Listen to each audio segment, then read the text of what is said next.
بسم اللہ الرحمن الرحیم۔ السلام علیکم ورحمۃ اللہ وبرکاتہ۔ اسلامی معلومات کا خزانہ۔ فقیہ ابو اللیث رحمۃ اللہ علیہ حضرت علقمہ رحمۃ اللہ علیہ سے نقل فرماتے ہیں کہ رسول اللہ صلی اللہ علیہ وآلہ وسلم نے ایک شخص کو دھوپ میں دیکھ کر فرمایا کہ سایہ میں آ جاؤ، برکت ہوگی۔ حضرت ابو ہریرہ رضی اللہ عنہ کا مقولہ ہے کہ سایہ کا کنارہ شیطان کی نشست گاہ ہے، یعنی دھوپ اور چھاؤں کے درمیان بیٹھنا شیطان ابلیس کی نشست گاہ میں بیٹھنے کے مترادف ہے۔ ایک روایت میں ہے کہ اللہ تعالیٰ نے ایک سفید زمین پیدا فرمائی ہے جو اس دنیا سے 30 گنا بڑی ہے، اور سورج مسلسل 30 دن کے بقدر اس پر چمکتا ہے۔ وہ زمین اللہ تعالیٰ کی ایسی مخلوق سے بھری پڑی ہے جو اللہ تعالیٰ کے سوا کسی کو نہیں جانتے، اور پلک جھپکنے کے بقدر بھی اللہ تعالیٰ کی نافرمانی نہیں کرتے۔ عرض کیا گیا، یا رسول اللہ صلی اللہ علیہ وآلہ وسلم، کیا وہ اولاد آدم سے ہیں؟ ارشاد فرمایا، انہیں کچھ معلوم نہیں کہ اللہ تعالیٰ نے آدم علیہ السلام کو بھی پیدا کیا ہے۔ عرض کیا گیا، یا رسول اللہ صلی اللہ علیہ وآلہ وسلم، کیا ابلیس کا گزر بھی وہاں ہوتا ہے؟ ارشاد فرمایا، انہیں یہ بھی معلوم نہیں کہ اللہ تعالیٰ نے ابلیس کو پیدا کیا ہے۔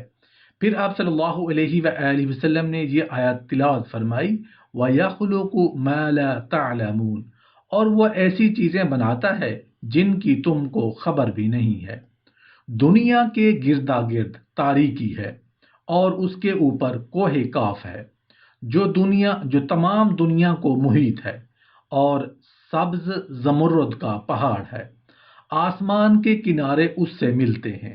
کہتے ہیں کہ روئے زمین کے ہر پہاڑ کی کوئی نہ کوئی شاخ کوہ کاف کے ساتھ ملتی ہے۔ اللہ تعالیٰ جب کسی قوم کی ہلاکت کا ارادہ فرماتے ہیں تو فرشتے کو حکم دیتے ہیں جو اس شاخ کو حرکت دیتا ہے اور لوگ دھنس جاتے ہیں۔ جنت میں ایک درخت ہے جس کا نام طوبیٰ ہے، جس کی جڑ اور تنا نبی کریم صلی اللہ علیہ وآلہ وسلم کے راحت قدہ میں ہوگا، اور شاخ جنت کے ہر حصہ میں دور دور ہر کسی کے مکان میں ہوں گی، جس کی نظیر دنیا میں سورج ہے کہ اس کی روشنی گھر گھر میں اجالا کر رہی ہے۔ پہاڑ کا دامن اور اس کے غار بھی اس کی روشنی سے اسی طرح بہراور ہیں جیسا کہ اس کی چوٹی۔ ایک روایت میں ہے، آپ صلی اللہ علیہ وآلہ وسلم کا ارشاد ہے، اللہ تعالیٰ نے ایک مرغ عرش کے نیچے پیدا فرمایا ہے۔ جب وہ اپنے دونوں پر پھیلاتا ہے تو وہ مشرق و مغرب سے تجاوز کرتے ہیں، اور آخر شب میں وہ پر پھیلاتا ہے، پھڑپھڑا کر چیخ چیخ کر تسبیح کرتا ہے، سبحان الملک القدوس، کہ میں اس شہنشاہ مطلق کی تسبیح کرتا ہوں جو بے حد پاکیزہ اور منزہ ہے۔ اس کے بعد زمین کے مرغ بھی اس کے جواب میں اپنے پروں کو پھڑپھڑاتے ہیں اور چیخنے لگتے ہیں۔ ایک حدیث میں ارشاد ہے کہ سفید مرغ کو گالی نہ دیا کرو، یہ نماز کی دعوت دیتا ہے۔ حضرت علی کرم اللہ وجہہ سے سوال ہوا کہ کون سی مخلوق سخت ترین اور مضبوط ہے؟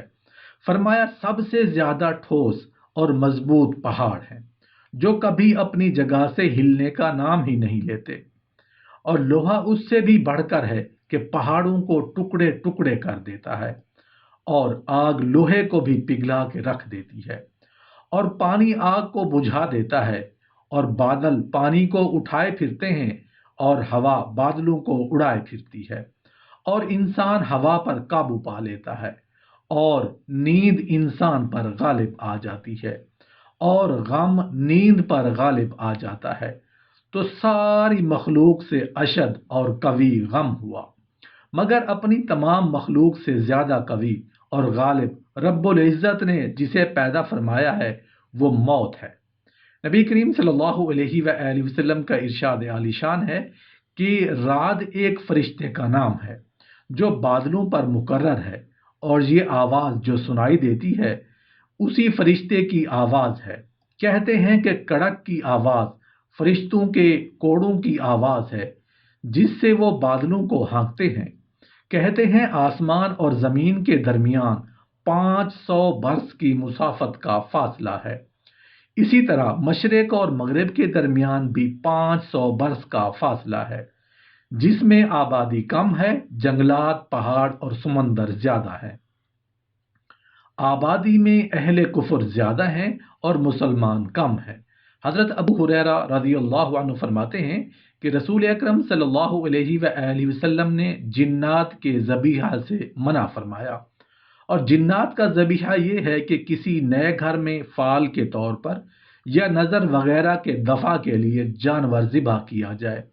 سب سے پہلے رسول حضرت آدم علیہ السلام تھے، جو اپنی اولاد کے لیے رسول بنائے گئے۔ اللہ تعالیٰ نے انہیں مٹی سے پیدا فرمایا اور ان کی زوجہ حوا علیہ السلام کو ان کی بائیں پسلی سے پیدا کیا۔ ان کے ہاں 20 بطنوں میں 40 لڑکے لڑکیاں پیدا ہوئیں، جن کی اولاد سے آگے نسل آدم پھیلی۔